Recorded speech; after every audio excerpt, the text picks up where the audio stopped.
इस 4 साल में सरकार काम करती रही और अपनी कॉपी खुद ही जांच करके और अपने को नंबर देती रही।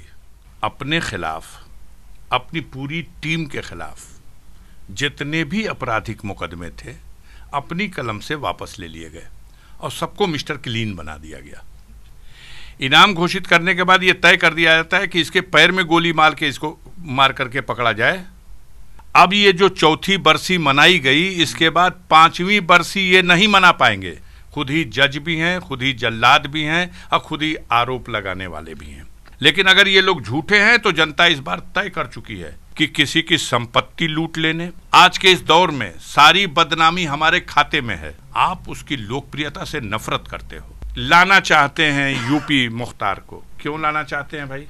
आज 15 साल से वो जेल में है और 25 साल से वो एमएलए है। बाप दादा में कोई हो एक उंगली कटाने वाला भी देश के लिए। उत्तर प्रदेश की सरकार को परवाह करने वाले समय की उल्टी गिनती शुरू हो गई। वो तकलीफें बर्दाश्त करेगा, वो अपमान सहेगा और समय आने पर इनको वो सबक सिखाएगा कि आप देखिएगा क्या हो। सारा देश कंगाल हो जाए लेकिन इनकी पूंजी हजारों गुना बढ़ती जाएगी। किसान कभी अपनी माँ का सौदा नहीं करेगा। कितने लोग खबरें पढ़ करके डिप्रेशन में चले जा रहे हैं। नमस्कार, आदाब। आप देख रहे हैं नेशनल दस्तक। आपके साथ मैं मोहम्मद अफजल आलम। योगी आदित्यनाथ ने अपनी सरकार के 4 साल पूरे कर लिए हैं और पूरी की पूरी जो गोदी मीडिया है वो ये दिखा रही है कि योगी आदित्यनाथ के कामकाज के तरीके और 4 साल में रोजगार का भरपूर मौका मिला युवाओं को, प्रशासनिक स्तर पर सुधार हुआ है और जो अपराधीकरण है वो घटा है। लेकिन क्या वाकई ऐसा हुआ है? चाहे जिस क्षेत्र में देखें हम, दलित, अल्पसंख्यक, हर तरफ लोग परेशान हैं। मनीषा वाल्मीकि की खबर आपने देखी होगी, हाथरस में किस तरीके से रात में उनको जला दिया गया। फिर चाहे जो लव जिहाद कानून हो, तो ये 4 साल क्या वाकई बेमिसाल रामराज आ गए? इन तमाम मुद्दे पर हम बात करने के लिए हमारे साथ हैं गाजीपुर के सांसद अफजाल अंसारी साहब, जो बहुजन समाज पार्टी के नेता हैं, सांसद हैं। सर, आपका बहुत बहुत स्वागत है, आपने वक्त दिया। क्या लगता है 4 साल में कितना बदलाव आया उत्तर प्रदेश में? वाकई रामराज आ गया क्या? लोकतंत्र की व्यवस्था में 5 साल के लिए सरकार का गठन हुआ। इस 4 साल में सरकार काम करती रही और अपनी कॉपी खुद ही जांच करके और अपने को नंबर देती रही। लेकिन अब जो आज के बाद साल शुरू होने जा रहा, अब इसके बाद वो समय आने वाला है जब कॉपी जनता जांचेगी। अब उसमें अपने से अपनी कॉपी नहीं जांचा जा सकता। मीडिया के लोग इसलिए बहुत बढ़ा चढ़ा के इसको प्रदर्शित कर रहे हैं। 4 साल को उपलब्धियां बता तो नहीं पा रहे हैं, लेकिन कह रहे हैं बड़ा कामयाब रहा। बता रहे कि जो अपराधी थे वो सब खत्म हो गए, इनकाउंटर कर दिया गया है। वो सब योगी आदित्यनाथ ने शपथ लेते ही कहा था कि चाहे तो जेल चले जाए या तो वहाँ नहीं जाना चाहेंगे, या तो अपराधी छोड़ दे यूपी, नहीं तो फिर वहाँ जाएंगे जहाँ कोई नहीं जाना चाहता, सीधा यमराज के पास। अब अपराधी जो शब्द है, इसे हमें जो ज्ञान है वो तो ये है कि न आप, न हम, न योगी आदित्यनाथ या कोई भी सिवाय जुडिशली के किसी को अपराधी डिक्लेयर ही नहीं कर सकता। आरोप लगा सकते हैं और आरोप को आरोपी कहा जाता है। मुलजिम और मुजरिम, हाँ, फर्क इतना है। इनके यहाँ ये है कि ये आरोप भी लगाते हैं और आरोप लगाने के साथ साथ आरोप की सजा भी निर्धारित कर देते हैं। ये लोग जो हैं, इन्होंने एक नई परिभाषा लिख दी। एक तरफ तो इनका चरित्र का मूल्यांकन कीजिए, अपने खिलाफ, अपनी पूरी टीम के खिलाफ जितने भी आपराधिक मुकदमे थे अपनी कलम से वापस ले लिए गए और सबको मिस्टर क्लीन बना दिया गया। उसके बाद दूसरे के खिलाफ जो नीति है वो ये है, आरोप भी खुद लगाएंगे, आरोप की सजा भी खुद निर्धारित करेंगे और जल्लाद बन के सजा भी खुद ही दे देंगे। आप देख रहे हैं किसी के ऊपर, ये एक आरोपी है, आरोपी तो कहने नहीं जानते, पता नहीं कितना पढ़े लिखे हैं, एक अपराधी है, उसके ऊपर इनाम भी घोषित हो गया। बहुत अच्छा, चलिए साहब। इनाम घोषित करने के बाद ये तय कर दिया जाता है कि इसके पैर में गोली मार के इसको मार करके पकड़ा जाए या इसके सीने में गोली मार के पकड़ा जाए। पूरे हिंदुस्तान में लोग, आप क्या समझते हैं, इससे अपराधियों में कोई भय है? ऐसा मुझे देखने को नहीं मिलता। अगर योगी आदित्यनाथ तो उनकी सरकार तो ये कह रही है कि अब जो माफिया है, बाहुबली है, सबका राज खत्म, गुंडा राज था, सब खत्म हो गया, राम राज आ गया, राम मंदिर का भी निर्माण हो चुका है। अब देखिए, खुद जो वो कह रहे हैं, हमने अभी कहा आपसे कि अपनी कॉपी अपने जांचने का समय है और जांचते रहे हैं। अब ये जो चौथी बरसी मनाई गई, इसके बाद पांचवी बरसी ये नहीं मना पाएंगे। वो नंबर देगी जनता, असली फाइनल एग्जामिनेशन वो एग्जामिनर है। अभी तक तो खुद ही सब कुछ है, खुद ही जज भी हैं, खुद ही जल्लाद भी हैं और खुद ही आरोप लगाने वाले भी हैं। आप कह रहे हैं कि पांचवी बरसी नहीं मना सकेंगे, कैसे नहीं मना सकेंगे? वोटों का बिखराव हम लोग भी आप भी जानते हैं अच्छे ढंग से कैसे वोट का बिखराव होता है। अब आप वोटों का बिखराव किसी तरह से भी समझते हो, हम उसको दूसरी तरह समझते हैं। हम जिस क्षेत्र से राजनीति करते हैं, अगर आप किसी जाति या संप्रदाय के नाम पर उसको केंद्रित कर रहे हैं, तो मैं आपसे स्पष्ट करना चाहता हूं कि मेरे निर्वाचन क्षेत्र में 9% माइनॉरिटी का वोट है और मैं पिछले 40 सालों से राजनीति में हूँ सक्रिय, और जनता का प्यार, उसका आशीर्वाद, उसका सहयोग, और ये सारी बड़ी हस्तियाँ अपनी किस्मत आजमाने आते हैं और अपना फरमान सुना के जाते हैं। और 5 बार विधानसभा का सदस्य रहा, दूसरी बार लोकसभा में भी हूँ। सवाल इस बात का है कि बिखराव के सवाल पर समाज में करीब करीब किसानों ने मन बना लिया, व्यापारियों ने मन बना लिया, जितने पढ़े लिखे बेरोजगार नौजवान हैं उन्होंने मन बना लिया। किस लिए मन बना लिया? झूठों को सजा देना है। अब ये लोग झूठे नहीं हो तो कोई बात नहीं, इन लोगों को इनाम देंगे, लेकिन अगर ये लोग झूठे हैं तो जनता इस बार तय कर चुकी है कि झूठों को सजा देना है। क्या ये मुमकिन है? आप कह रहे हैं कि आपके निर्वाचन क्षेत्र में, आप जिस समाज से आते हैं, 9% आबादी है, क्या ये मुमकिन है कि पूरे उत्तर प्रदेश में ऐसा हो पाए? क्योंकि वहाँ पर बीजेपी, आप भी जानते हैं कि किस तरीके, अभी बंगाल चुनाव में वो योगी जी दो बार गए हैं 2 रैलियों करने के लिए, 85 बार उन्होंने राम का नाम लिया है। राम राम और राम राज जा चुका है। तो ये कह रहे, तो वो इस तरीके से जो वोट का बिखराव होता है, क्या आपको लगता है कि हो पाएगा? आप समझते हैं कि योगी जी सिर्फ बंगाल जाके वोट मांग लिए राम के नाम पे? यूपी तो गढ़ है। यूपी तो छोड़ो, मेरे निर्वाचन क्षेत्र में पड़े रहे 3 दिन। और अभी गहमर गांव के लोग जो बैठे थे, जिनके स्टेशन का मामला था, उस गांव में डेरा गिरा दिया। वो मंत्री जो केंद्र के थे, पूर्व जनरल भारत सरकार वीके सिंह साहब थे, राजनाथ सिंह साहब थे। एशिया का सबसे बड़ा गांव गहमर है, सर पटक डाला लोगों ने। मोदी जी ने 3 बार सभाएं की। हमारे अमित शाह साहब ने, उस वक्त राष्ट्रीय अध्यक्ष थे, उन्होंने जाके पर्चा भरवाया। चुनाव लड़ने वाला मनोज सिन्हा स्वयं अपने आप में बड़ी हस्ती, राजनीति का बड़ा नाम, रेल राज्य मंत्री भी वो थे, संचार मंत्रालय के मालिक वो थे, डाक एवं पोस्ट विभाग उनके पास था, और 1.25 लाख वोटों से गाजीपुर की जनता ने फैसला दे दिया। कापी जब तक अपने जांचेंगे लोग, इनका सब पर्चा 100 में 100 नंबर का, लेकिन जिस दिन कापी जनता जांचती है उस दिन इनको औकात का पता लग जाता है। अब इनको यह अधिकार नहीं है, ये दुरुपयोग है सत्ता का, और इसे लोग पसंद नहीं कर रहे हैं।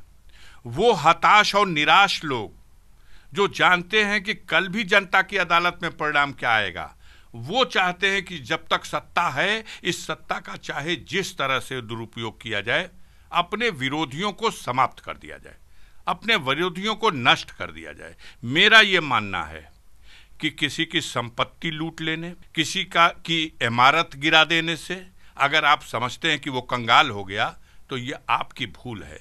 जिसने गरीबों के दिल में अपने लिए जगह तस्वीर बना ली है, उसको आपकी सरकार नहीं, किसी का बाप भी नहीं लूट सकता। वो और मजबूत होता है, वो और मजबूत हुआ है। आने वाले दिनों में पता लग जाएगा जब जनता की अदालत में आप चलोगे।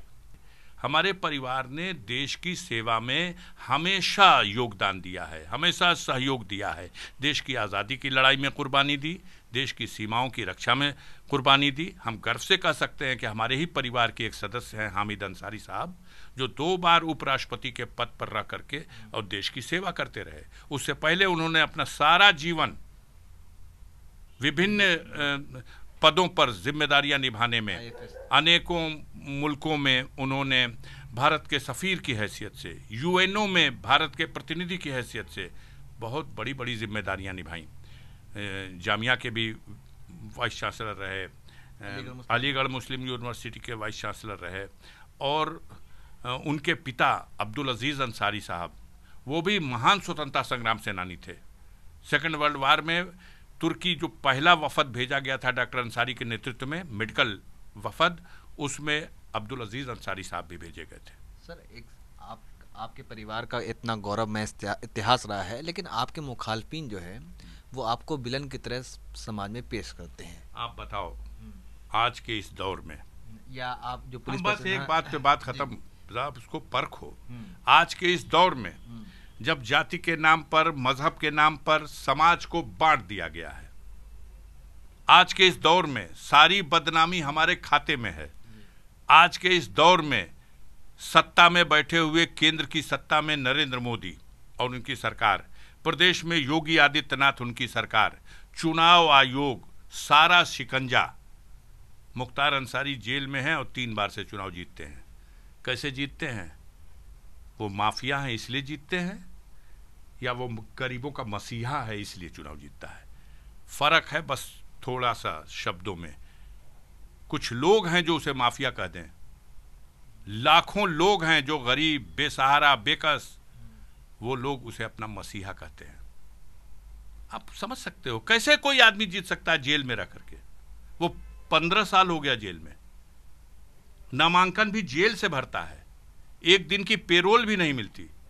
वो पार्लियामेंट का इलेक्शन लड़ा बनारस में मुरली मनोहर जोशी के अगेंस्ट, 8-10 हज़ार वोटों के मात्र अंतर से हार गया, उसे एक दिन की पेरोल नहीं मिल सकी थी।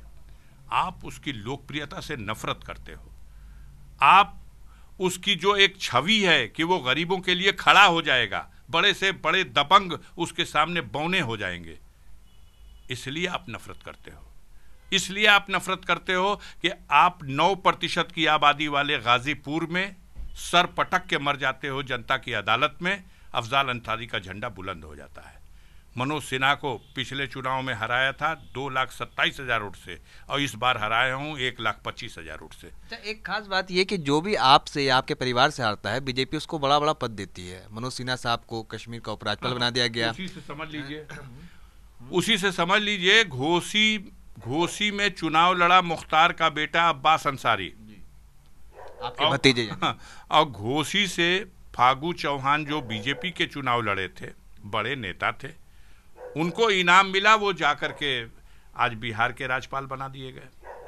गाजीपुर से चुनाव लड़े मनोज सिन्हा, 1.25 लाख वोट से जनता ने भले खारिज कर दिया हो, उनका रिन्यूअल नहीं हुआ, लेकिन सरकार मेहरबान है, आज जम्मू और कश्मीर के राज्यपाल हैं। इतना ही नहीं है, गाजीपुर की ही धरती पर एक और सपूत है उसे भी राज्यपाल का पद मिला हुआ है राजस्थान में, कलराज मिश्रा जी, वो भी गाजीपुर से लोकसभा क्षेत्र के प्रत्याशी और उस दौड़ में थे। सफल हों असफल हों, लड़ पाए न लड़ पाए, कोई न कोई इनाम तो मिलता रहेगा। क्यों? सिर्फ इसलिए कि पूर्वांचल में इन अंसारी बंधुओं के नाम को बदनाम करो, इन अंसारी बंधुओं के नाम को किसी भी तरह इसकी छवि को खराब करो। इसमें सफल न हो तो इनको मिटाने के लिए चाहे जो कुकर्म करना हो। आज की डेट में मैटर सब्जुडिस है, कमेंट नहीं करना चाहिए, लेकिन अखबारों में बयान देख लीजिए, किसी से भी पूछ लीजिए, योगी लाना चाहते हैं यूपी मुख्तार को। क्यों लाना चाहते हैं भाई? सबकी पेशी वीडियो कॉन्फ्रेंसिंग से होगी, मुख्तार की पेशी, फिर हेडिंग लगाया जाता है मीडिया में, कहीं गाली तो नहीं पलट दी जाएगी, अरे भैया, विकास दुबे की तरह। हाँ, विकास दुबे की तरह, मुन्ना बजरंगी की तरह जेल में हत्या तो नहीं हो जाएगी। आप बताओ, लोकतंत्र में कहाँ इसकी गुंजाइश है कि एक निर्वाचित एमएलए 5-5 बार, गोरखपुर और मऊ तो अगल बगल का जिला है, हर बार तो जोगी वहां जाके सर पटकते हैं मुख्तार को हरा दें। अब 25 साल से, आज 15 साल से वो जेल में है, अब 25 साल से वो एमएलए है, उसको पराजित नहीं कर सकते जनता की अदालत में, क्योंकि जनता के दिलों पर राज करता है। असलियत जनता जानती है। दूर दराज के लोग भी जो नहीं समझते थे वो कुछ गुमराह होते थे, लेकिन अब सबको धीरे धीरे, मीडिया का जमाना है, नेट का जमाना है, एक बार खोल के देखोगे, अपनी कुंडली देख लो, बाप दादा में कोई हो एक उंगली कटाने वाला भी देश के लिए, तो बात कर लो।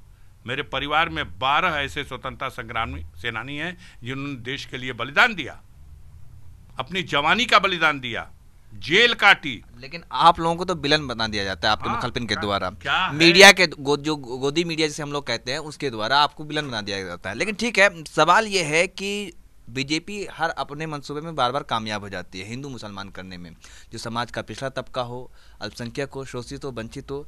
समाज को कैसे समझाएंगे जो आने वाला जो चुनाव है 2022 का, अब बस कुछ ही दिन बचा है, 1 साल का वक्त है, क्या लगता है कि कामयाब हो पाएंगे? हमारे यहाँ हिंदू मुसलमान के इस समस्या से अलग भी समस्याएं हैं। रोटी की समस्या, रोजी की समस्या, किसानों की पैदावार को उपज कैसे उसका उचित मूल्य मिले, इसकी समस्या। 3 महीने से ज़्यादा का वक्त हो चुका है सर, 110 दिन से ज़्यादा का वक्त गुजर चुका है, लेकिन सरकार सुन नहीं रही है। हर दिल्ली के हर तरफ जो है किसान बैठे हैं, सरकार को कहाँ परवाह है? अच्छा सुनिए, कहा न परवाह करने वाला समय बीत गया। उत्तर प्रदेश की सरकार को परवाह करने वाले समय की उल्टी गिनती शुरू हो गई।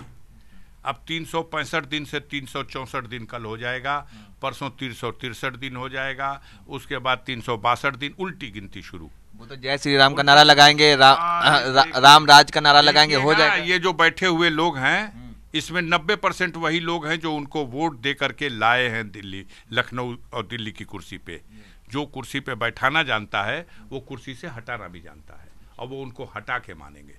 ये अपमानित करके किसानों को, अगर चाहेंगे कि किसान अपने मन का भी राजा है, वो तकलीफें बर्दाश्त करेगा, वो अपमान सहेगा, और समय आने पर इनको वो सबक सिखाएगा कि आप देखिएगा क्या होगा। अच्छा, एक सवाल ये है कि जो मीडिया हो या सरकार की तरफ से कहा जाता है ये किसान नहीं है, ये जो है खालिस्तानी है, पाकिस्तानी, इनको फंड मिल रहा है, बहुत तरह की बातें कही जा रही थी। लेकिन अब बीजेपी के कई नेता, जो एक बड़ा नाम है, जो उत्तर प्रदेश से ही आते हैं, मेघालय के राज्यपाल सत्यपाल मलिक साहब ने भी कह दिया कि जब एक कुतिया मर जाए तो सरकार, हमारी जो सरकार है वो ट्वीट करती है, संवेदनाएं व्यक्त करती है। लेकिन 300 किसान शहीद हो गए, लेकिन एक बार भी कोई ट्वीट नहीं आया, उल्टे किसान पर ही कोई बहुत सारे लांछन लगाए गए।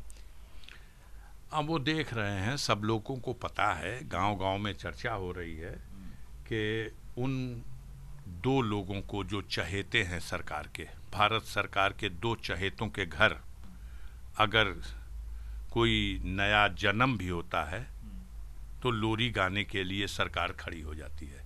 और किसानों के जनाजे पे जनाजे जा रहे हैं। अगर मैं गलत नहीं तो अडानी अंबानी। हाँ बिल्कुल, अब तो बच्चे बच्चे की जुबान पे है कि सारा देश कंगाल हो जाए लेकिन इनकी पूंजी हजारों गुना बढ़ती जाएगी। इस देश को पहले ईस्ट इंडिया कंपनी ने गुलाम बनाया था। जो परिस्थितियां चल रही हैं, अगर यही चलती रहीं तो इनके मंसूबे यही हैं कि अब ये दोनों की कंपनियां देश को गुलाम बना लेंगी। ये सब कुछ तो इनका हो चुका है। धरती के नीचे की सारी संपदा, कोयला हो, तेल हो, बालू हो, गिट्टी हो, ये सब कुछ उनका है। धरती के ऊपर के सारे कल कारखाने, फैक्ट्रियां, सब कुछ उनके हैं। अब जमीन नहीं है उनकी, अब जमीन पे कब्जा करना है। और किसान उस जमीन को अपनी माँ कहता है। किसान कभी अपनी माँ का सौदा नहीं करेगा, चाहे इसके लिए मोदी सरकार जो कर ले, योगी सरकार जो कर ले। अब समय आ गया है, यही किसान इस सरकार की किस्मत का फैसला कर देंगे, बहुत जल्दी कर देंगे। एक सवाल, कितना चुनौतीपूर्ण होता है जो पिछड़े तबके के लोग होते हैं या फिर अल्पसंख्यक और शोषित लोग होते हैं, राजनीति में आते हैं। जब आप जैसे शख्सियत जो आप बता रहे अपने परिवार के गौरव में इतिहास को गिना रहे हैं, आपके लिए कितना चुनौतीपूर्ण कर दिया गया, तो फिर और जो दूसरे लोग होंगे उनके लिए राजनीति में कितनी गुंजाइश है? बेहद सताया जा रहा, इतनी झूठी खबरें, डराने वाली खबरें, कितने लोग खबरें पढ़ करके डिप्रेशन में चले जा रहे हैं, कितने लोग निराश हो जा रहे हैं और बीमारियों के शिकार हो जा रहे हैं। लेकिन हर हुकूमत से ऊपर भी एक हुकूमत है और उस हुकूमत ने इनका दिन पूरा करने का और उस पूरे दिन पर इनके लिए फिर से इनकी सरकार न बने, कदाचित इस तरह का कुछ निर्णय ले लिया है। क्योंकि इनकी हठधर्मिता, जिस काम से जनता के बीच में वोट मांगा जा सकता है उसकी चर्चा ही नहीं है, जिस काम पे जनता के बीच में इनके लिए नफरत पैदा हो रही है उसी बात को ये उपलब्धि बना के गिना रहे हैं। ये नहीं चलेगा। सब जानता है कि बृजेश सिंह एक मेहमान की तरह से बनारस की जेल में बैठे हुए हैं। सब जानता है कि बृजेश सिंह का भतीजा बेटा और उनकी पत्नी भारतीय जनता पार्टी के एमएलए हैं और बृजेश सिंह भी उन्हीं के समर्थन से वहां एमएलसी हैं। इन सबको पता है कि मुख्तार अंसारी वादी मुकदमा की हैसियत से 2001 में जब उन पर हमला हुआ था तो बृजेश सिंह और उनके लोगों पर मुकदमा लिखाए थे। अब वो मुकदमा एमपी एमएलए कोर्ट में शुरू हो गया। चूंकि बृजेश सिंह 24 साल तक फरार रहा, 5 लाख का इनामी था। अब वो बृजेश सिंह जो दाऊद इब्राहिम के साथ बॉम्बे जेजे हॉस्पिटल कांड में को अक्यूज था, आज वो बृजेश सिंह योगी सरकार की आंखों का तारा है। उसको सुरक्षा प्रदान करनी है। अगर गवाही हो जाएगी मुख्तार अंसारी या उसमें 8-9 लोगों को जिनको गोली लगी है वो इंजर्ड गवाह अगर कोर्ट में गवाही कर देंगे तो बृजेश सिंह का भविष्य अंधकार में चला जाएगा। इसलिए उस गवाही से पहले किसी भी तरह से मुख्तार अंसारी को रास्ते से हटा दिया जाए। किसी स्तर का कोई भी गलत फैसला काम करने के लिए ये लोग आमादा हैं और तत्पर हैं। हमें भारत के लोकतंत्र पर, हमें भारत के संविधान पर, हमें भारत के कानून पर और न्यायपालिका पर पूरा भरोसा है। मैटर सब जुडिश है, बहस हो चुकी है, निर्णय आने वाला है। हम उसकी प्रतीक्षा कर रहे हैं।